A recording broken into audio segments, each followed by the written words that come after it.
আসসালামু আলাইকুম। আজকের ভিডিওটা মূলত তাদের জন্য যারা প্রথমবার গাজীপুরে আসতেছেন ডুয়েট এডমিশনের জন্য। মূলত ভিডিওটা তাদের উদ্দেশ্যে করা যে তারা প্রথমে ডুয়েটে এডমিশন আসার পরে কী করতে হবে না হবে এগুলো অনেকে বুঝতে পারে না। কীভাবে পড়তে হবে, তারপর কী ছাড়তে হবে, কাদের সাথে মিশতে হবে, কী কী খাবার খাইতে হবে, এই বিষয়গুলো অনেকে জানে না বা অনেকের সমস্যা হয়। আর আমি যেহেতু অ্যাডমিশনে ছিলাম 2 বছরের মতো, আর আমি এই বিষয়গুলো কিছুটা অবজার্ভ করতে পেরেছিলাম, তো আমি চাচ্ছিলাম যে এটা একটু শেয়ার করতে আমার সুপারভাইজার আসতেছে অ্যাডমিশনে তাদের জন্য। প্রথমেই যেটা করতে হবে সেটা হচ্ছে আপনি এখানে গাজীপুরে আসবেন। আসার পরে আপনার প্রথম যে কাজটা হবে এটা মূলত আগে করলে ভালো হয়, যেমন রুমমেট সিলেক্ট করা। এটা একটা খুবই গুরুত্বপূর্ণ একটা বিষয়। আপনি আপনি এমন একটা একজন রুমমেটকে বাছাই করবেন বা এমন কাদের কাছে সাথে থাকবেন আর কি যারা আপনার মতো আর কি, ঠিক আছে, আপনার মতো যাদের লাইফস্টাইল। অর্থাৎ যদি আপনি ধর্মীয় দিক থেকে চিন্তা করেন, আপনি যদি 5 ওয়াক্ত নামাজ পড়েন, তাহলে আপনার রুমমেটকে অবশ্যই এরকম হতে হবে, ঠিক আছে। অর্থাৎ রুমমেট বিষয়টা আগে আগে আপনাকে সিলেক্ট করতে হবে। তারপর হচ্ছে আপনি এসে কিন্তু ডাইরেক্ট পড়াশোনা শুরু করে দেবেন না। আপনি এসে আগে পরিবেশের সাথে একটু নিজেকে মানিয়ে নেবেন আর কি, ঠিক আছে। যেমন আপনি কোনো ভাইয়ের সাথে ঘুরতে পারেন, বড় ভাই যারা আছে তাদের সাথে ঘুরতে পারেন, তাদের কাছে যাবেন, পরামর্শ নেবেন, ঠিক আছে। আর বিকালবেলা করে একটু ঘুরবেন আর কি। মানে অনেকে আসে না প্রচুর পড়াশোনা করে, ভাবে গাজীপুরে আসলে শুধু পড়তে হবে। হ্যাঁ, সেটা পড়তে হবে, কিন্তু শুরুর দিকে আপনাকে অত বেশি সিরিয়াস হওয়া যাবে না। অন্তপক্ষে কিছুদিন, 3 দিন 4 দিন 5 দিন বা 1 সপ্তাহের মধ্যে আপনাকে একটু রিল্যাক্স থাকতে হবে। না আসবেন একটু সেট আপ হবে নাকি জায়গাটার সাথে। তারপর সেকেন্ড বিষয়টা হচ্ছে বই। বই এই জিনিসটা খুবই ইম্পর্টেন্ট। আর মূলত বিভিন্ন কোচিংয়ের বিভিন্ন বই পড়ায়। সবগুলো কোচিংয়ের বইগুলো মূলত একই একই ক্যাটাগরির, সবগুলো ডুয়েট এডমিশনের সিলেবাস থেকেই করা হয়েছে। তো আপনাদের কোচিংয়ে যেই বইটা পড়াবে আপনি মূলত সেই বইটাই কিনবেন এবং সেটাকেই পড়া শুরু করবেন, ঠিক আছে। আর বইয়ের সংখ্যা বৃদ্ধি করে লাভ নেই, কারণ ডুয়েট এডমিশনের বই অসংখ্য বই আছে, সবাই একটা করে বই লিখছে আর কি। অর্থাৎ এখানে লেখকের অভাব নেই, এত পরিমাণ লেখক যে আপনি চিন্তা করতে পারবেন না যে এত লেখক কোথা থেকে আসছে। তাহলে তো আপনি সবার যদি একটা করে বই কিনতে চান তাহলে তো আপনাকে আর হয় না, বুঝেন নেই, এটা সম্ভব না।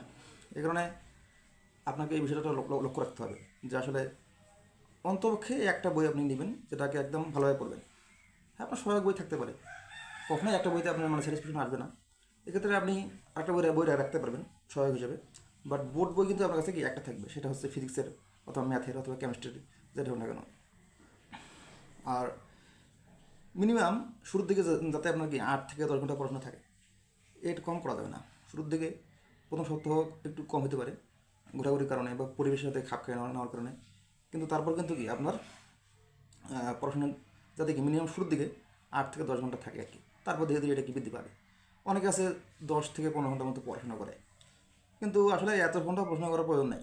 আপনি যদি 7 থেকে 8 ঘন্টা পড়াশোনা করেন শুরুর দিকে, তারপর ধীরে ধীরে যদি বৃদ্ধি করেন তাহলে হয়ে যাবে। 3 নম্বর যে বিষয়টা সেটা হচ্ছে ঘুমাইতে হবে, ঠিক আছে। এডমিশনে কিন্তু প্রচুর পরিমাণ ঘুমানোর প্রয়োজন। অনেকে মনে করে যে আমি সব বাদ দেবো, বাদ দিয়ে শুধুমাত্র পড়াশোনা করবো। আসলে এটা ভুল সিদ্ধান্ত। আমার এক রুমমেট ছিল এডমিশনে, সে আসলে প্রচুর পড়াশোনা করতো এবং খুবই কম ঘুমাইতো। মানে তার চেয়ে কম ঘুম সম্ভবত গাজীপুরে কেউ পারতো না, এত কম পরিমাণ সে ঘুমাইতো। এর ফলে সে কিন্তু আসলে ফার্স্ট টাইমে তো চান্স পায়নি, সেকেন্ড টাইমও তার চান্স হয়নি।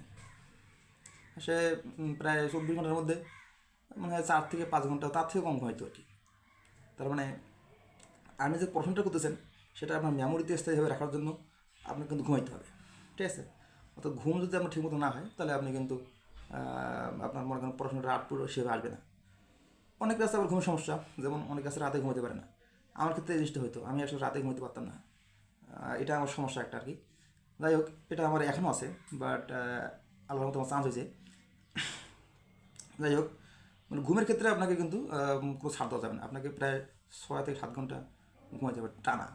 মেডিকেল সায়েন্স বলতে চাইছে আসলে মানুষের টানা ঘুমানো দরকার। টানা যদি কোনো ব্যক্তি 6 থেকে 7 ঘন্টা ঘুমায়, সেটা যদি সেটা রাতে ঘুমায়, তাহলে এটা তার স্বাস্থ্যের জন্য কি খুবই উপকারী, ঠিক আছে। অতএব ঘুমটা আপনাকে নিয়মিত পারতে হবে। আরেকটা বিষয়, সকালবেলা কখনো আপনি ঘুমাবেন না। সকালবেলা কখনো ঘুমাবেন না। ফজরের নামাজের পর আপনি আপনার কাজ শুরু করে দেবেন, ঠিক আছে। আর অনেক কাছে দুপুরের পর ঘুমায়, এটাও একটা বদ অভ্যাস।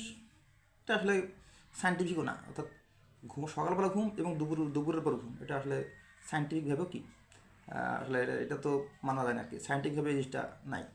তারপর আপনার ধর্মীয় দিক থেকে তো এটা কখনোই কি অ্যাকসেপ্টেবল না। সকালে আপনি ঘুমাইতে পারবেন না, দুপুরের পরেও কি আপনি ঘুমাইতে পারবেন না। আমাদের প্রিয় নবী হযরত মুহাম্মদ সাল্লাল্লাহু আলাইহি ওয়াসাল্লাম তিনি কখনোই কি সকালেও ঘুমান নাই, দুপুরেও কি ঘুমান নাই। ওনার হাদিসে ওনার যদি কেউ হাদিস মানে ওনার যদি কেউ আপনার কী বলে সিরাত অধ্যয়ন করে, তাহলে কিন্তু কখনোই কেউ বলতে পারবে না যে আসলে তিনি সকালবেলা ঘুমাইতেন। আর একটা বিষয় সেটা হচ্ছে আপনাকে কিন্তু খাওয়া দাওয়া বিষয়ে মানে খাওয়া দাওয়া ঘুমের সাথে কিন্তু খাওয়া দাওয়াটা একটু ব্যালেন্স করতে হবে। আপনি একটু ভালো মানের খাবার খাবেন, যেমন ফলমূল জাতীয় খাবেন, তারপর ছোলা জাতীয় খাবার খাইতে পারেন, ছোলা জাতীয় খাবার খেতে পারেন, ফলমূল খেতে পারেন। তাহলে আসলে মূলত সহজলভ্য এবং কম দামের মধ্যে পাওয়া যাবে। যেহেতু এখানে টাকা পয়সার একটু বিষয় আছে, তাই আপনি মূলত ফল জাতীয় খাবার একটু খাবেন, এবং যে খাবারগুলো আছে তেল জাতীয় খাবার এগুলো একটু অ্যাভয়েড করার চেষ্টা করবেন আর কি। কিন্তু ছোলা খাইতে পারেন, ছোলার খাবারটা খুবই ভালো, এবং এটা গাজীপুরে অ্যাভেলেবল আছে, প্রায় সবগুলোর দোকানে কি পাওয়া যায়। তাহলে 4 নম্বর যে বিষয়টা বলবো সেটা হচ্ছে ধর্মীয় অনুশাসন মেনে চলা। এটা আসলে খুবই ইম্পর্ট্যান্ট।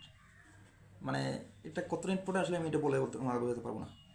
বিশেষ করে যারা মুসলমান আছেন তাদের ক্ষেত্রে বলতে পারি যে এটা আপনাকে একটা সুন্দর রুটিন দেবে, অর্থাৎ রুটিনটা খুবই ইম্পর্ট্যান্ট। আর যদি আপনি ধর্মীয় অনুশাসন মেনে চলেন, 5 ওয়াক্ত নামাজ পড়েন, তাহলে দেখা যাবে যে আপনার কিন্তু টাইমটাকে আপনি কি পারফেক্টলি ইউটিলাইজ করতে পারতেছেন, যেটা খুব ইম্পর্ট্যান্ট। ঠিক আছে, টাইমটাকে ম্যানেজ করা কিন্তু খুবই ইম্পর্ট্যান্ট। আর টাইম ম্যানেজ করতে গেলে আপনাকে কিন্তু এই যে ধর্মীয় অনুশাসন 5 ওয়াক্ত নামাজ পড়তে হবে। তাহলে আপনি কি আপনার রাইট সময় ঘুম হবে, খাওয়া হবে, বিশ্রাম হবে, সবই হবে।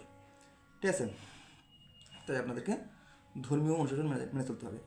আর যারা অন্যান্য ধর্মগুলি আছেন তারা তাদের ধর্মীয় যে ইয়াগুলো আছে, নীতি যেগুলো আছে সেগুলো তারা পালন করতে পারবেন। আমি মনে করি ধর্ম মানুষের জীবনের সাথে খুবই গুরুত্বপূর্ণ একটা সম্পর্ক আছে ধর্মের। ঠিক আছে, ধর্মের সাথে মানুষের জীবনের কি গভীর সম্পর্ক, গভীর মিতালি। ধর্মহীন সমাজ ধর্মহীন সমাজ হচ্ছে কি পবিত্র সমাজ, অর্থাৎ দেখেন সেখানে কি মানুষ থাকে না। যেখানে ধর্ম নেই সেখানে কি নেই, মানুষ তো নেই। যাই হোক, পঞ্চম নাম্বার এবং শেষ যে বিষয়টা সেটা হচ্ছে যে আপনাকে নোট রাখতে হবে। গুরুত্বপূর্ণ টপিকসগুলোর কি আপনার নোট রাখতে হবে। অনেকে আছে সবগুলো টপিক্সের নোট রাখা শুরু করে দেয়, আসলে সবগুলো টপিক্সের নোট রাখা সম্ভব না এবং প্রয়োজন নাই। ঠিক আছে, আপনাকে সংক্ষিপ্ত নোট করতে হবে। সূত্রের নোট আপনি রাখতে পারেন, সূত্রগুলোর ব্যাখ্যা সহ একটা খাতা লিখবেন। মূলত ক্লাসে যেটা করায় সেটা একটা আছে, এবং ওটা আপনার ক্লাসে তো আপনি তুলবেনই। তারপর আশি রুমেও আপনি এটা একটা নোট করতে পারেন। ঠিক আছে, এই নোটটা আসলে মূলত আপনার কাজে লাগতে পারে, এবং আপনি এক্ষেত্রে বড় ভাইদের হেল্প নিতে পারেন, আসলে ভাইরা কীভাবে নোট করছে তাদের কাছেও কি পরামর্শ নিতে পারেন। আর গুরুত্বপূর্ণ টপিকসগুলো মূলত নোট করতে হবে, এবং যেগুলো আপনি বলে যান আপনার কাছে কঠিন লাগতেছে বা যেগুলো আপনার কাছে নতুন লাগতেছে সেগুলো কি আপনি নোট রাখতে পারেন। আরেকটা বিষয় সেটা হচ্ছে হ্যাঁ ডিপার্টমেন্ট সরি আরেকটা বিষয় সেটা হচ্ছে ডিপার্টমেন্ট। মূলত সবগুলো কোচিংয়েই শুরুর দিকে ডিপার্টমেন্ট শুরু করে না, শুরুর দিকে তারা নন টেক করে, শেষের দিকে যখন নন টেক শেষ হয়ে যায় তখন তারা কিন্তু ডিপার্টমেন্ট শুরু করে। দেখো ডিপার্টমেন্ট নিয়ে আমি আরেকটা ভিডিও তৈরি করবো, তবুও এখানে হালকা বলতে বলি যে ডিপার্টমেন্টটা মূলত শুরু থেকেই শুরু করে না কেউ, বাট আমি মনে করি ডিপার্টমেন্ট শুরু থেকে কিছু হলেও পড়া দরকার। কারণ শেষের দিকে কোচিংগুলো টাইম অনেক সময় ম্যানেজ করতে পারে না, এই কারণে খুব তাড়াহুড়ো তারা ডিপার্টমেন্ট শেষ করে দেয়, যেটা আসলে মূলত যারা একটু দুর্বল করলে ছাত্র ওরা কিন্তু আসলে বিষয়টা সে কি নিতে পারে না। এই কারণে আমি বলবো যে আপনারা যারা শুরু থেকে একটু ডিপার্টমেন্ট পড়বেন, দেখা যাবে কিন্তু যখন ক্লাস শুরু হবে ডিপার্টমেন্টের ক্লাস, তখন কিন্তু আপনাদের এই সমস্যাটা হবে না, এবং দেখবেন যে আপনি মূলত আপনাদের সময় যে লংয়ের যে ব্যাচটা থাকবে ওদের মধ্যে কি পারফরমেন্স করতেছেন।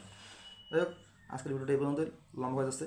এর পরবর্তীতে আমি একটা ভিডিও তৈরি করবো, সেটা হচ্ছে ক্যালকুলেটর এবং ডিপার্টমেন্ট নিয়ে আমি আরেকটা ভিডিও তৈরি করবো। তো আজকের মতো এই পর্যন্তই। সবার জন্য শুভকামনা, দেখাবেন সেটা গাজীপুরে। আসসালামু আলাইকুম।